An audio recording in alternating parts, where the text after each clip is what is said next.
Tonight, Labour MP Jon Trickett, you can see somewhere in the speakers, is here to talk about the fall of the New Left in the 1980s and the transformation of the Labour Party under Tony Blair and New Labour in the 90s and 2000s.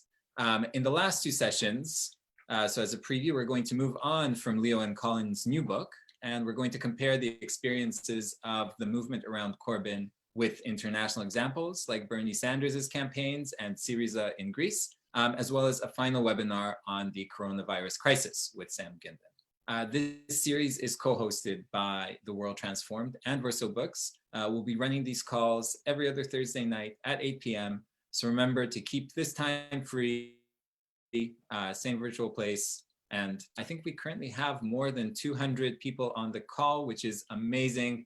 Thank you so much for joining us. And my name is Miha. And I'm Kyla. So in the session 2 weeks ago, we talked about the New Left project in the Labour Party and its attempt to build a bridge between parliamentary and extra-parliamentary activism in the 1970s, as well as transform the Labour Party itself.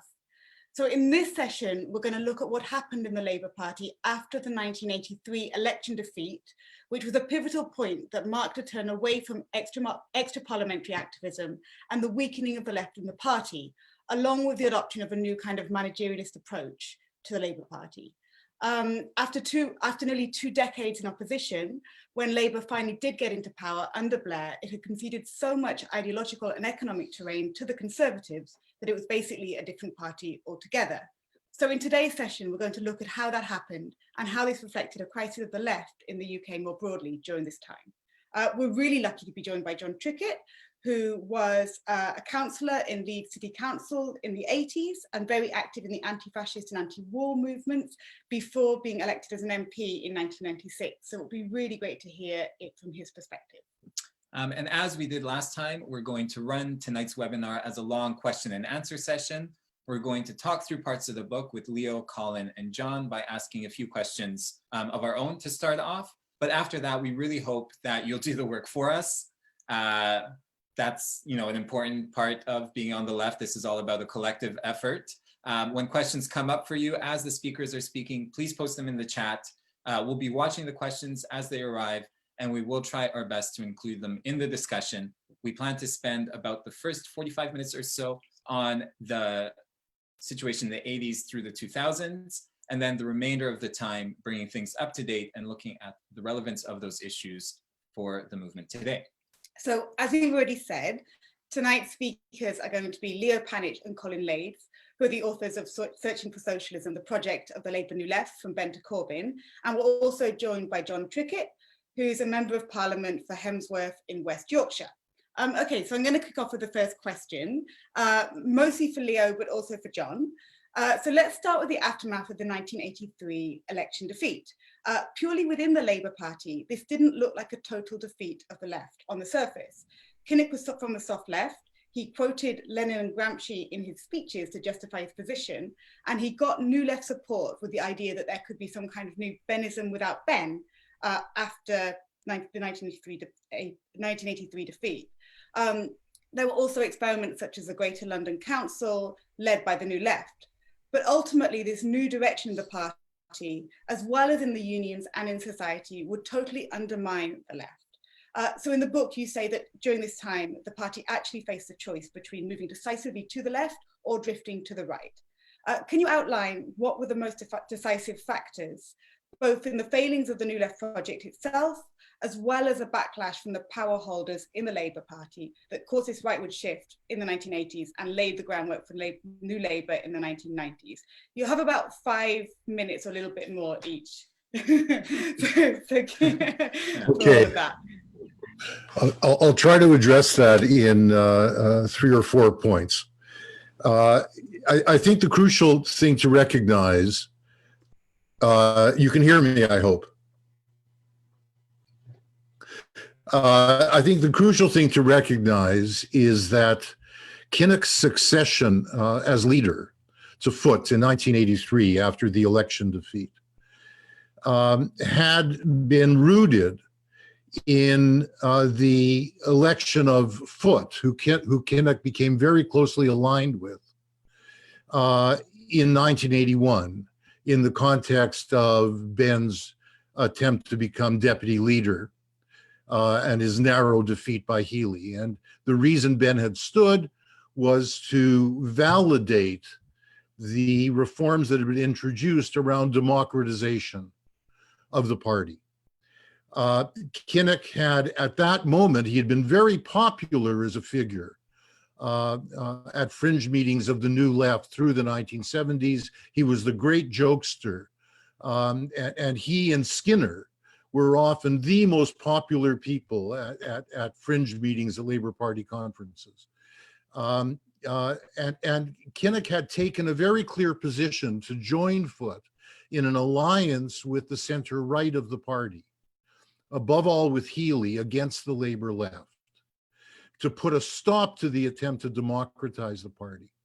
Kinnock continued to embrace some of the policies that Foote had accepted in the 1983, or even furthered in the 1983 manifesto, above all, nuclear disarmament, reneging on Polaris and Cruz, keeping some orientation to nationalizations, and a commitment to full employment after the Labour government, Healy and Callaghan, had abandoned it, had said Keynesianism was over. So he was popular, and it is important to recognize that Eric Heffer, who stood for the New Labour left, who had been with Ben in the Department of Industry, the most prominent figure, and he running against Kinnock, only obtained 7% of the constituency votes. And I think it's very important to make the comparison between then and now in this sense, because I think that Starmer's popularity with the membership, including a good deal of the young membership, around the European Union, around the second referendum, is very similar to the kind of support that Kinnock was able to secure, even though he was turning against the Labour New Left, fundamentally, especially around democratization of the party. He was supported in this, one has to recognize, by the Communist Party. That was reflected in Eric Hobsbawm introducing him with fulsome praise at fringe meetings at Labour Party conferences, and with Hobsbawm writing pieces every year featured in The Guardian, praising Kinnock against Ben and the Labour New Left, and against Ken Livingstone and the Greater London Council, and presenting Kinnock as a figure who in policy terms reflected a harder left position. In addition to that, a significant portion of the Benite left around the Labour Coordinating Committee, including MPs who had been associated with Ben, like Meacher and others. Peter Hain was another, Blunkett was another, shifted to support Kinnock, saying that the democratization of the party issue was not very important. The crucial thing was that Kinnock believed in a transformation from capitalism to socialism. And what we needed to do was concentrate on policy. But this was extremely naive, and it was born of wishful thinking. Because what Kinnock had done was to, as Foote had done, was to enter into an alliance with the center right, which dominated the shadow cabinet. And Healy made it very clear that the shadow cabinet needed to be independent of the party and independent of the National Executive Committee. And insofar as that was the case, Kinnock was on a road, regardless of what he believed in terms of those policies, how genuinely he held to them.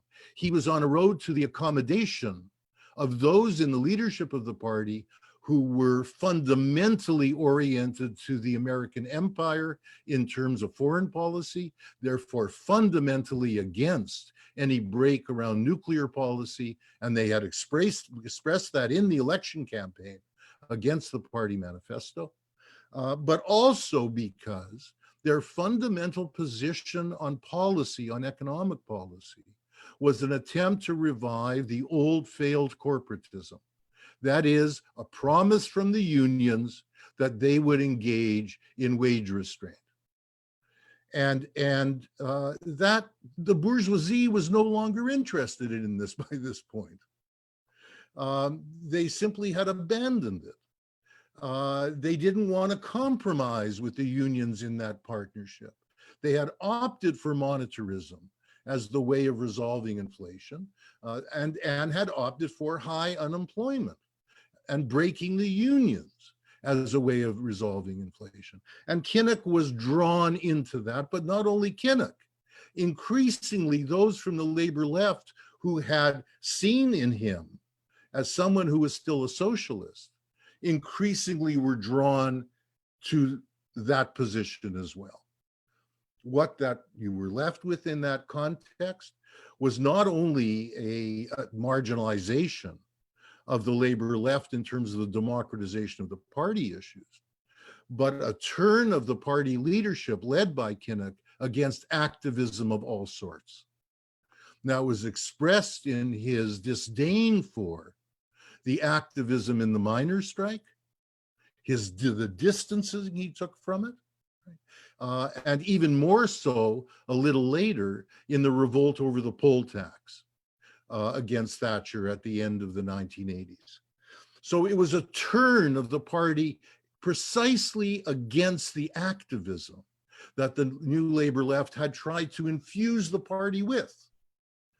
And that expressed itself in what was left of the New Left's energy, which was now largely at a local level and largely seen around the Greater London Council. Labour MPs since 1982, since before the election, had above all defined that as the loony left. And they continued to do so after the 1983 election. So what you were left with was a party that was more centralized in social democratic centralism in the party machine and the party leader than perhaps it had ever been.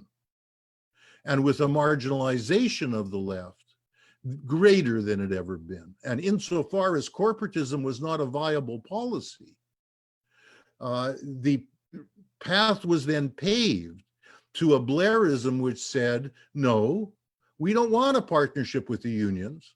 What we want is to be fully on board with a marketized, globalized capitalism. And insofar as that involves us breaking with our image as a class party, that's where we will go. Kinnock took some steps in that direction, but he was more laborist in his orientation. But he paved the way to Blairism.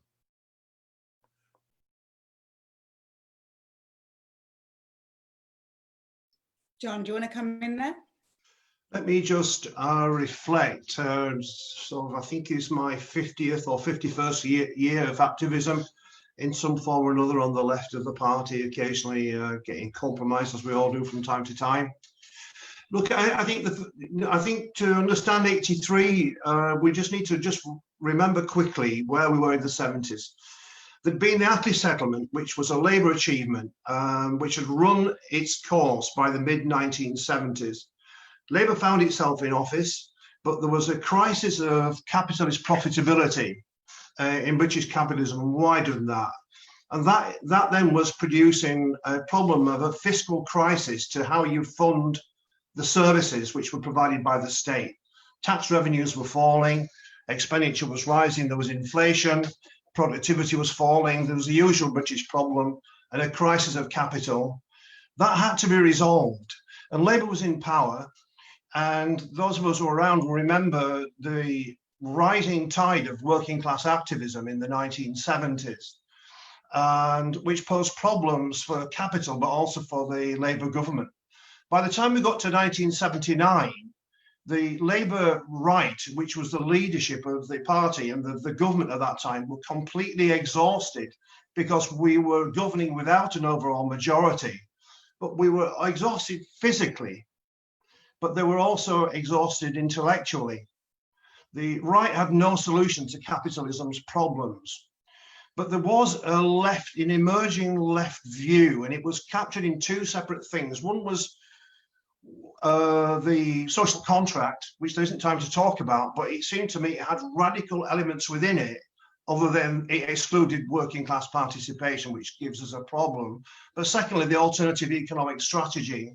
Those two things together offered a vision for a transition from the Ackley settlement into a new settlement, which would take us through into quite radical transformation. Now, we lost the election. The crisis for the Labour leadership was clear, and there had to be a change of leadership. And that then happened. Now, if you recall, those who were around, or if you've read your history books, in 1981, Ben decided to challenge Healey as deputy leader. Kinnock played a crucial role in tying the centre-left with the right around Healey's deputy leadership to defeat Ben. But notwithstanding that, we got within about half a point, I think, of winning that election. I remember chairing a huge meeting for Tony Benn in 1981, Ben for deputy. I chaired that meeting. The town hall in Leeds has about 2,000 people, but there were people right out into the street. It reminded me when I saw the Jeremy rallies later, that's what had happened under the Ben insurgency. We got very, very close, but we were defeated. And we then went into two things which seem to me to be critically important. The first is the Big Bang. There'd been the Falklands War as well, which had changed a bit the nature of domestic politics.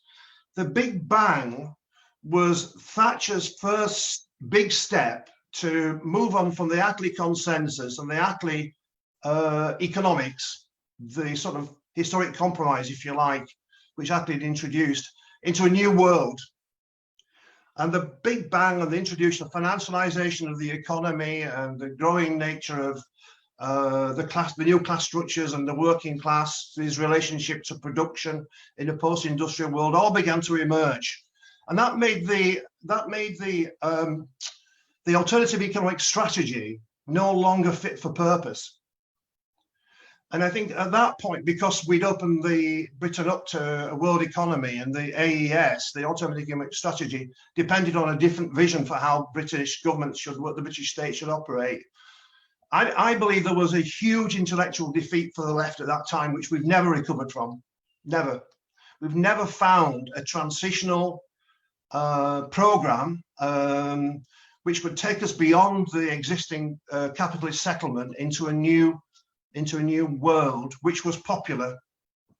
And I think I can say that was part of the inner core which ran the Labour Party along with Jeremy for the last few years.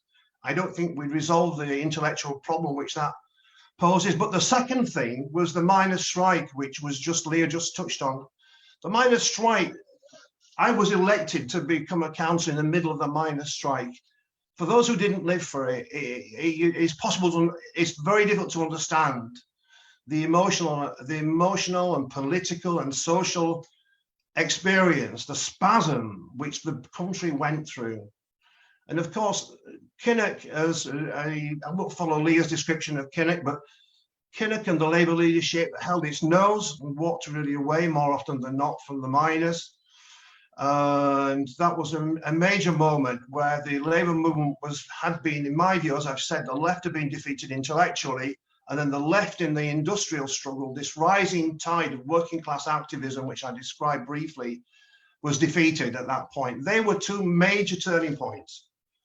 And I don't think we recovered completely, though the left was always there. But what did the left do? Because it learned the lesson of the defeat of Ben and other left candidates in this way, because if you remember, the votes were cast at a third, if I'm right. A third for the CLP, the members, a third for the PLP, and a third for the trade unions. And we won it amongst the members. We won it quite significantly on the members. We generally do for the left. But the vote was overturned really by big majorities for the right in the PLP section and in the trade union section. The left became preoccupied to some extent with, therefore, internal electoral democratic reform of the party and the movement. You can understand why. but we were preoccupied by it. Not all of us, but many were preoccupied by it. I mean, I wasn't part of the CLPD. We all were, I guess, at that time. I never thought it was the be-all and end-all. And of course, it wasn't understood in the wider labour movement or the wider working class or the wider society. And the left became preoccupied with that, and also the fight for the GLC. And then I moved on to become leader of Leeds, and we were fighting Thatcher's attack on local government through that time. So I think that's all the background to all of this. Now, I just want to come forward to the present day briefly, because 2008 marks the end of the second settlement, post-war settlement. The first settlement, 45 through to 75 maybe, then a prolonged period until we get the Thatcher settlement. And then by 2008, you get the breakdown of the Thatcher settlement. It's not simply about the banks. It's about a crisis of overproduction, underconsumption, and various other things which we haven't got time to talk about, which leads to a second prolonged period in which capitalism is disoriented. The capitalists, the ruling class, are disorientated. And I think it then emerges partly through the debate about the links with the European Union, and capitalists trying to find another way forward. And that's basically with the banking crash, what's a description, if you like, of what's happened in recent years. Inside the Labour Party, it became quite a complex pattern. There has been a rising tide of activism during those years as people became dissatisfied with the Thatcher settlement. The Labour left were able to build on that with the victory of Jeremy. But the same thing, the centre right, the centre left of the Labour Party, so-called, acts in a way, as they did then, as a break on the socialist transformative agenda which the left has. Not simply a break, but actually wrecks the possibility of a transformational Labour government, as we've seen in the Leach report.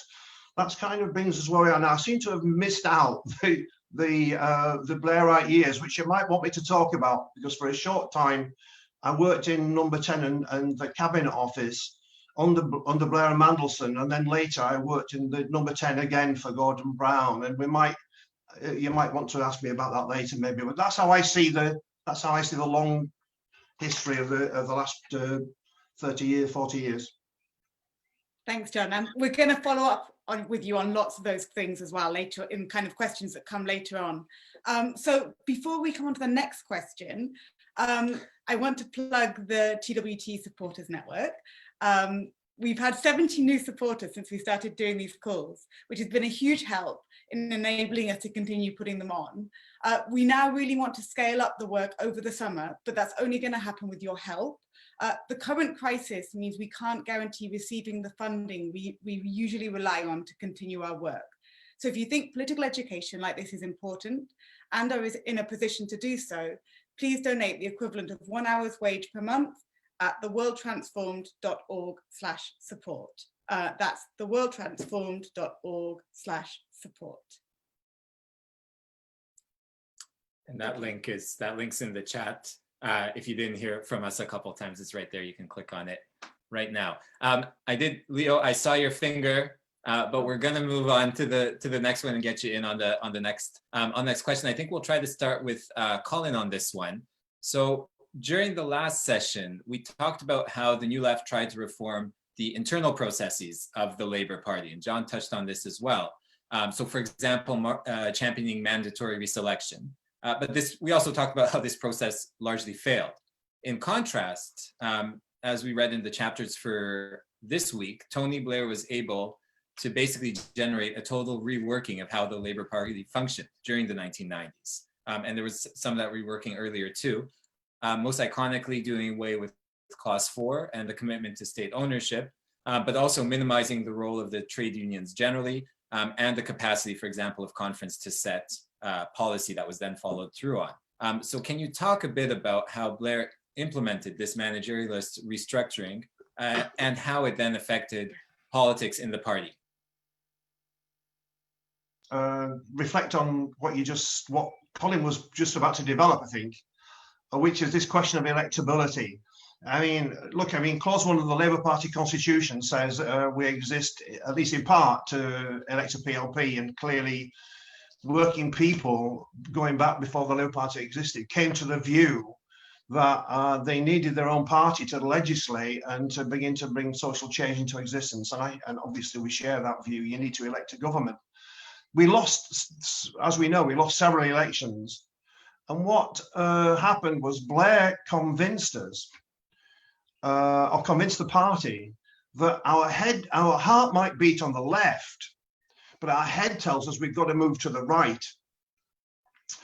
And it's very interesting because I've been talking a lot recently about a pamphlet which may not be remembered very much, called Southern Discomfort, written by Giles Radice, the MP for Durham, in '92. What Radice does, he says, look, he said, the demographic character of Britain is changing, and the organic composition of the working class is very different to what it was. And what matters now is the key demographic group we need to win in order to get a majoritarian Labour government, what's called the aspirational Southern cohorts, Monday or Man, if you remember, and all that kind of stuff. And he makes a convincing case that Labour, to create a majority, has to win votes in the South and seats in the South. But when you read the pamphlet carefully, what he's actually suggesting is a major ideological and organisational cultural shift in the whole Labour movement, away from its traditional commitment towards transformation of capitalism into a socialist society. But he does it on the back of trying to persuade the party that to win an election and defeat these bastard Tories, what you have to do is to win this demographic group. And that's quite a convincing argument, the first part of the argument.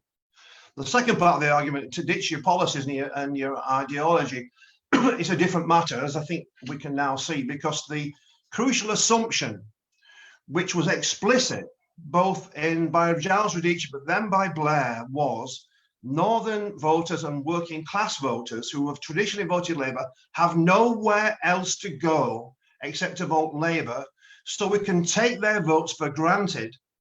And then what we have to do is reach out to these other social forces in society. Now, that simply was untrue then, and it's been proved empirically, it's been tested to bloody death, that is simply untrue. People do have alternatives. Working people are not dense. They know when a party is kind of thinking we need to look at other people, we can take your vote for granted, and they stop voting, or they stop voting for you and vote for others. It's very dangerous to leave a social group unrepresented who created a party, because other forces will prey on them from the extreme right. And the Brexit Party, Farage, and some of the other ghastly, monstrous right-wing activities have been trying to feed on those social groups. So we've now got a northern discomfort problem, but we obviously, which we failed in 2019, we have to be honest, over the problems with Brexit, which we didn't manage to reconcile the various elements of the demographic base. But this imperative to find a way of getting a majoritarian Labour government is central to the Labour Party's existence.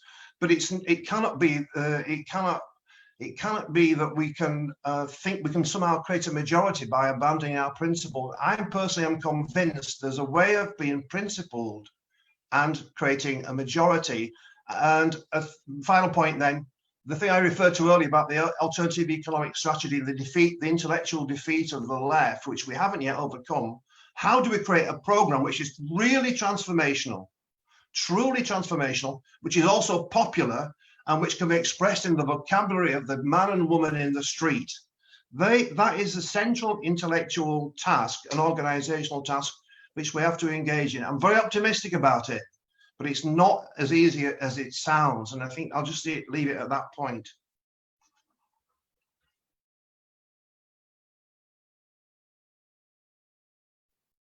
Okay, we're gonna go on to Leo, and hopefully we'll get Colin back in shortly.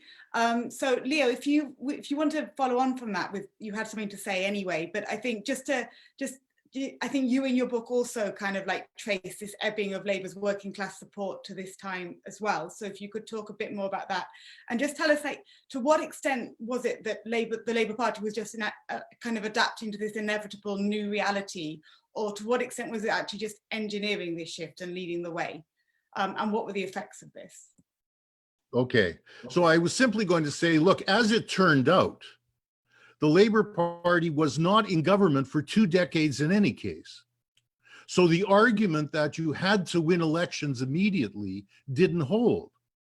And had the Labour left had the patience, had there been a broader left that it had the patience to see that transformation of the party through, you could have possibly been reelected on the basis of a level of support, a degree of party involvement in class reformation of the time that the kind that Jon is talking about, that would have made things very different. And Colin is right, therefore, to say the immediacy of winning the next election turns the party away from doing the things necessary to be a socialist party, to convince people of the viability of socialist policies, and doesn't necessarily get you elected. I think that's the lesson of the long period from Kinnock to Blair's election in '97, which is, of course, an election based on an adherence to the third way, which is in no sense a third way. It's not a return to the mixed economy. It's an embrace fully of the dynamics of a market-driven capitalist globalization. I'll let Colin get in rather than take his time. Yeah, I'll be very quick, so I may only get half a minute before I'm shut up again.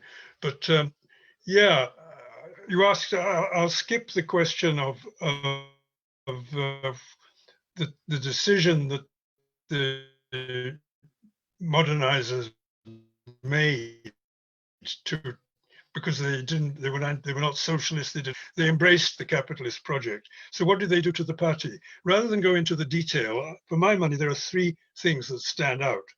First was they were determined that the annual conference should not have an influence on policy, mainly because the membership was way to the left of them, would have pushed for socialist measures or social democratic measures, which they didn't want. Secondly, they were convinced, and not irrationally, that the mainstream media always had a field day on splits. The minute there was a debate at conference, this became a split in the Labour Party, and electorally that was too high a price to pay.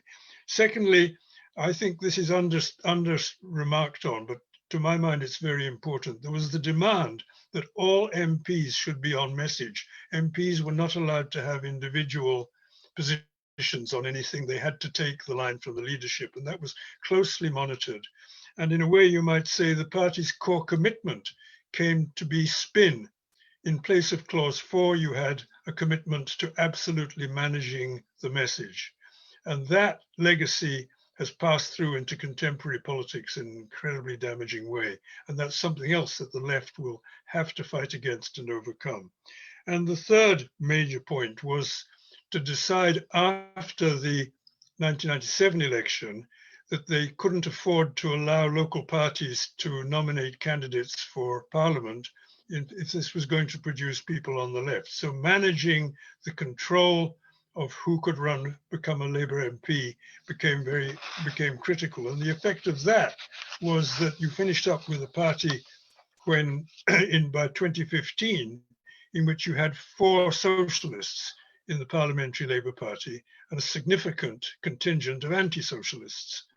And the irony of that is that at the very moment when the limitations and failures, comprehensive failure of the new reality model that New Labour had made the touchstone of all policy making, when that was convincingly and comprehensively broken, you had a parliamentary party without people other than that 4, of whom Jon is one, really with the energy and imagination to drive for the valid alternatives that were already present in Labour Party thinking and much more on the left, and which became the 2017 manifesto.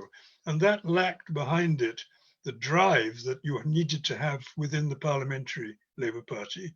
On the contrary, it was constantly dragging its feet against that. The other day we were talking about public ownership and and democratic management, and it was emerging from somebody who'd been closely involved in it, that getting even a mention of public ownership past the NEC, past the PLP members on the NEC, was a very tricky thing to do, just even to have it mentioned. So that legacy is a very, very critical one, which we need to be honest about.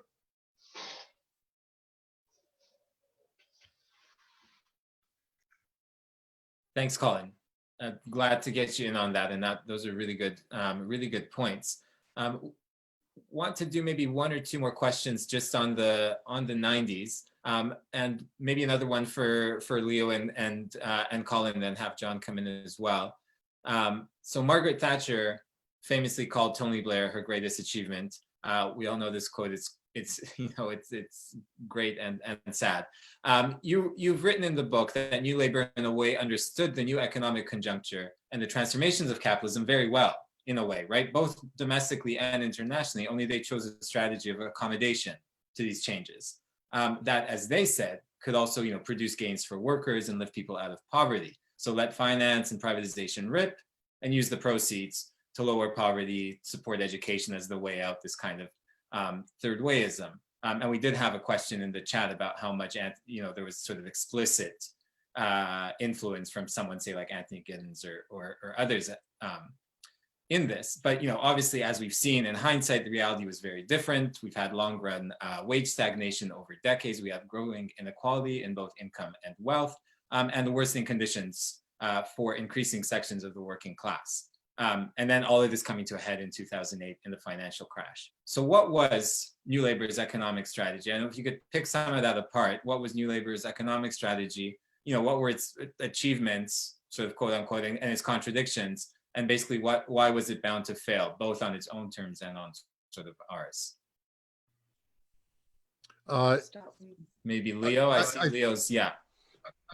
I think it's crucial here to recognize, and I think I may disagree with Jon here, that the image that was painted of the New Labour left was that it was old socialist. It was in favor of old centralized socialist state planning, that it didn't understand globalization, etc. And this was a deliberate misrepresentation.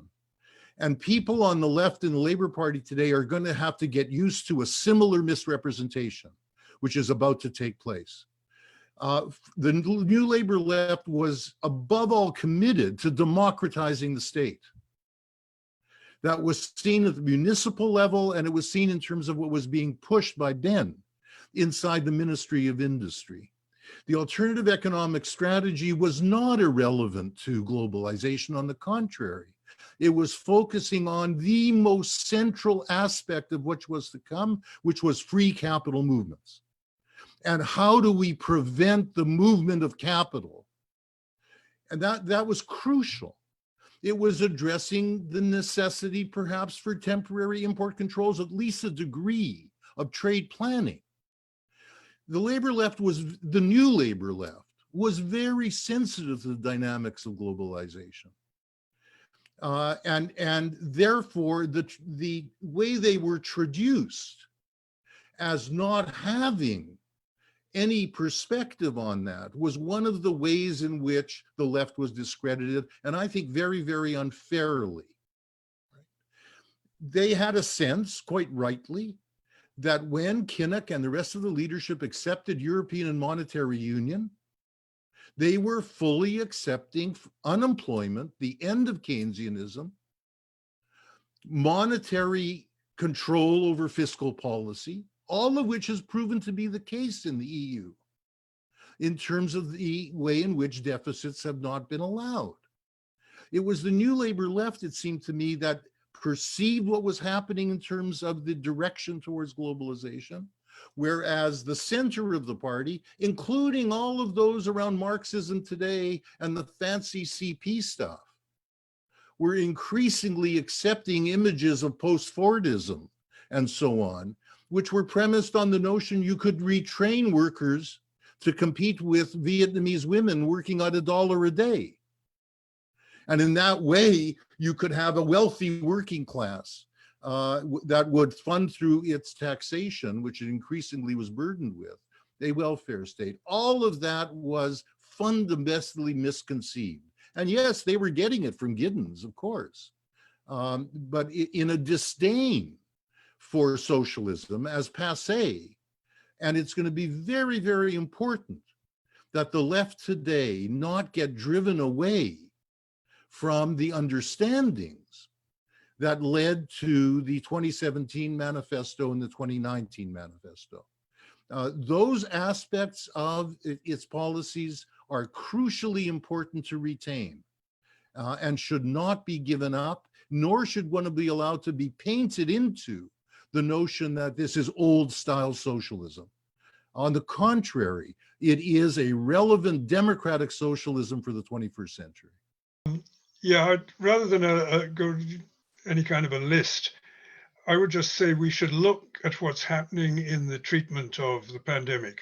If we want to see the core elements of New Labour's economic policy, privatization, and above all through outsourcing, the cutting of the civil service in half to the point where the Auditor General has to tell the House of Commons, frankly, you must realize that many departments can't do the things you're asking them to do. They've lost the capacity to plan, they've lost the capacity to implement. So outsourcing to the likes of Serco, and then you finish up with a government which turns automatically, ideologically, and because it's their friend, to the same organization, Serco, to implement the all-important test, track, and trace and isolate program, which is supposed to be up and running. And I'm prepared to say it won't be efficiently running even at the end of this month. That's quite obvious. If you talk to anybody who at the local level knows how to do that, it's pretty obvious that's not going to happen. These are direct consequences of New Labour's economic policy. The story of the capacity to implement of the civil service runs through other aspects of the reaction to the pandemic. The breaking up of the National Health Service. Does it not strike us odd that the chief executive of the National Health Service has not been seen on the television screen more or less since the start of the pandemic? That's a remarkable phenomenon. The person who actually runs our service is not involved in the management of the pandemic. And that's because, again, New Labour presided over the breakup of the NHS, turning it into a system which was ripe for Andrew Landslide to convert into a fragmented system in which public health was reduced to a very small part, broken up, made vulnerable to cuts, and in which the authority for handling something like a mass epidemic was again fragmented in a way that it hadn't been before, and so on and so on. These were not side effects of New Labour's policy, they were consequences of the logic of running down central government and allowing the market to determine what happened in one sector after another. I finished. Jon, do you want to come in there? Please. I just want to go back to this New Labour business. I mean, first of all, I represent a mining seat, a former mining seat. When I arrived in '96, sometime after the mines had closed, parts of my constituency were like you might imagine Bosnia. Most of the shopping areas had been smashed, they were empty, the roofs had been taken off, the windows were broken. I literally remember walking down one street in a village, I'm not going to say it.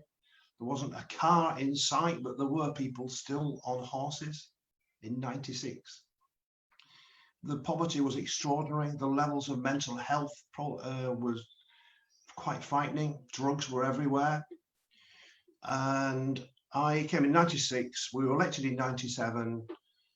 We did put money into the communities. I represent 23 mining villages. We did put money in, and we did begin to refinance the public services. And it would be a mistake to say we did nothing for a community like mine. But and people have often challenged me, even including people I represent, saying, well, why are you so unhappy with the Blair years? Because in the end, I don't think we fundamentally challenged the structures of power and wealth and distribution of income in our society. We left our society vulnerable to the 2008 crash. Just want to reflect on one thing, which as I said, I worked with Gordon Brown for nearly 2 years. I went into number 10 Downing Street with Gordon Brown on the weekend we nationalised the banks. But one of the fundamental programmes of the government, the Labour government, was to tax credits to help with poverty pay. Now, my argument was this: we weren't taxing the most wealthy corporations or individuals. We were tackling the slightly more affluent part of the working class, if you define the working class as anybody who has to sell the labour, traditional definition of working class. And that money was then being transferred into the pockets of the poor and into pensions. Good, you might say, as some form of redistribution. But the fact is, effectively, the middle class taxpayers were subsidising really poor employment practices and poverty pay. And we were disabling the capacity, because we never re-enabled the trade union movement and the working class movement more generally. We were disabling them from taking action directly against the employers to remove poverty pay by collective action.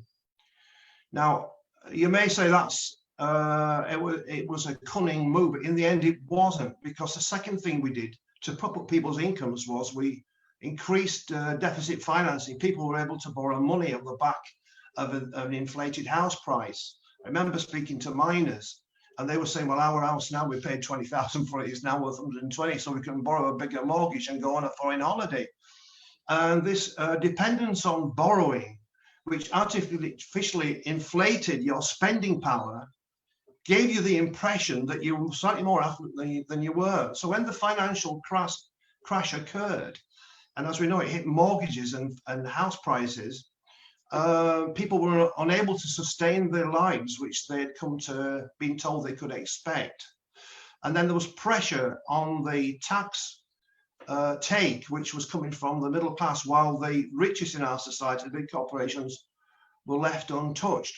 Well, I think we were left exposed. And then I suppose the final point to make, and I'm a personal friend of Gordon Brown, but it doesn't mean I have to agree with his policies entirely. I think it was ridiculous to say we'd abolished the trade cycle. We'd ended boom and bust. And he used to say in every budget, you cannot abolish the trade cycle within a capitalist economy. It cannot be done. And we didn't sufficiently prepare ourselves for that. Notwithstanding that, I think that the 2008, this is my final point, 2008 was a classic moment where the state under a Labour government acts to protect the general interests of the wider society against market failure on a colossal scale by the banks. That was a moment in time which was right for a left government to act beyond what we did. Now, don't get me wrong. I think history will record that that's Labour government, which I was part of for those. I attended every cabinet meeting of the last Labour government, did something remarkable to stabilise the economy, but it stabilised it on terms which were basically favourable to the accumulation of capital, as is what the state does in a capitalist society. And eventually, we know what happened then. The Tories took over and dismantled the whole shebang. So that is what I think we mean when we talk about the ultimate, I suppose, internal contradictions inside Blairism, which led to the collapse of the whole New Labour project. And since then, we've struggled. I suppose I did say finally, but I want to make one final point. I helped Ed Miliband then to become elected leader because I didn't want David Miliband to take over, and it seemed to me Ed was the better choice. Immediately after the election, immediately after him becoming the leader, he came straight to me, and apart from we had a conversation with David Miliband, Ed then to me privately then said, "We're going to have to accept austerity. We've lost the argument." And we then went on to talk about the Tories are going too far and too fast. If you're saying they're going too far and too fast, you're accepting the broad direction of travel. So we didn't fundamentally challenge the structures of power, and we haven't yet managed to break out of the neoliberal cycle. And obviously we've got stuck with the virus, and before that with this complex dance which is going on within the capitalist class about how to deal with the European Union. I think the moment still waits for us to develop a left program which is popular and which can seize the imaginations of the country. Thanks, Jon. I think that's a really good point. And I think that nicely brings us on to our last question as well, which is that kind of, you know, in the book and what we've talked about in this session as well, is that one of the failings of the New Left project was that during this period, it wasn't able to be sustained and it wasn't institutionalized. And you know, ultimately just kind of disintegrated during this time. So what lessons does this teach us for today? What direction does the left need to focus on now in order to sustain the kind of momentum that we've built in the last few years? We've had questions here about kind of, is it about pursuing more democracy? Is it about community activism? Is it about kind of anti-austerity struggles? So what would you say is the direction forward? Is it about political education? I don't think there is a simple answer, but look, what I want to say is I remember 2008 and speaking at the Labour Party conference, and the point I made was, here's you got a Labour government taking this dramatic action to try to protect the general interest, but accommodating to financial capital. What was required was a paradigm shift for the Labour Party. It needed a paradigm shift, and it needed to explain to the country, as not simply the Labour Party or to the trade union, to the whole country, that the financialization of the economy, its overdependence on credit, and the openness of financial flows, which were distorting the nature of capital completely, damaging industry and all the other aspects of our economy, had been a wrong track for the country to go down. And that therefore, what was required was a paradigm shift. Look, who is responsible for this mess? The bankers and the British establishment, the ruling class. They've taken down a track which left us like this. We now need to move on, a clear rupture. But we didn't take that opportunity. Gordon said to me, the reason why he didn't do a paradigm shift was because he thought that the forces in society, particularly in the media and elsewhere, were so powerful that any attempt to explain public ownership as an act of progressive politics was doomed to failure, and therefore he set up that compromise system of public ownership, which Leo described. But look, now we're in another moment. We're in a second crisis, and what the coronavirus does, it reveals the structures of our society in the most clear way. The millionaires and the billionaires do nothing to keep our country safe or our people in work or to maintain our civilization. It's the key workers, it's the working class who are dying, who are paid the least, whose services have been cut the most, who are protecting our community, our citizens, and the wider society. I think a paradigm shift now, and everybody can see when they look out the window, when they applause on a Thursday night, the true nature of our society.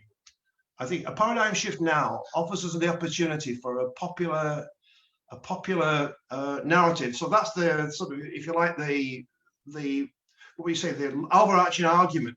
Beyond that, then we have to increase the number of working class socialist MPs because we're out of touch quite often. We have to build new ways of organizing in communities because the world of work has changed. And we have to change our culture so that it no longer, as a Labour movement, is a top-down vertical structure. It needs to be network and horizontal like the rest of our society in a Google Age 24/7 culture. Those things have to be done. And these are dramatic changes for the movement. But we can't do it if we choose to. And I think the left has got an opportunity here, but we've got to grab it because it'll pass us by. Again, I've lived through too many turning points in British history to think that it's going to move to the left unless we make it happen. Finished. Okay, what I was saying is that the crucial thing now is not to become demobilized the way the Campaign for Labour Party Democracy did in the mid-1980s. The CLPD lost half of its membership in 1983-4, and then a year later had lost 2/3 of its membership. The really crucial thing is to try to infuse the spirit of activism that has been regenerated in British society into the Labour Party, and not allow the party apparatus and the party leadership in the PLP to be fearful of that. That's what happened in the 1980s, and the danger now is the same thing will happen again. In this sense, it's absolutely crucial that this leadership campaign and momentum should not be full of recriminations, but should be orienting to figure out how momentum can become the kind of educating, mobilizing force at the community level, especially in those constituencies in the Midlands in the North, where the sense of community has been so destroyed deliberately by what has taken place in the British economy. That is I think if you're going to draw a lesson from the 1980s, it needs to be that activism at the base through the party is crucial, and that's going to involve still being concerned with changing the party apparatus, not simply holding on to socialist policies. That was the message of the Labour New Left. It's crucial that people hold on to what Jeremy represented as an MP and why he got elected as leader, which is that through this long winter, it would be him who was out at the picket lines. It would be MPs like him and Jon and John McDonnell who would be joining the anti-globalization, anti-capitalist protests. They were trying to still link even the Blairite Labour Party in that way to activism. Of course, they were doing it as a small minority. A major change took place with Jeremy's leadership. It's still the largest membership party now in Europe on the left. And it's crucial that that not be pissed away, if I can use that expression. The Labour left has a much stronger base in the TWT and in momentum than the Labour left did with the CLPD in the mid-80s. And it's the really crucial steps forward are going to have to be taken through the continuation of that commitment to democratization, mobilization, and education at the base.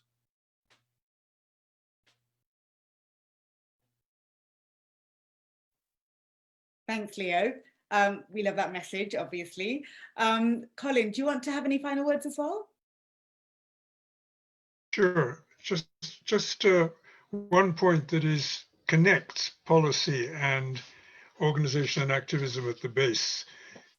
The thing that obsessed the new Labour leadership and has in a way also obsessed in a different way the Corbyn leadership was the power of the media. There was a view that with the rise of social media and the decline of readership in the mainstream newspapers, the advantage enjoyed by the right was shifting. We now know better that that's not the case, that money can actually manage the social media in a very negative way, and indeed has done so. My feeling is that this will be a chronic problem for the left unless it is faced in a new way.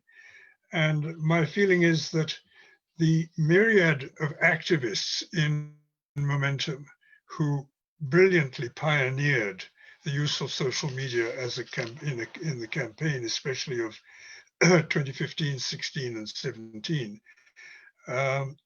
they need to be brought together with the academic researchers who are overwhelmingly progressive, who work in this field and are more than willing to provide the Labour leadership as socialists in academic world used to in 50 years earlier, and hasn't been done for a long time, certainly not under New Labour.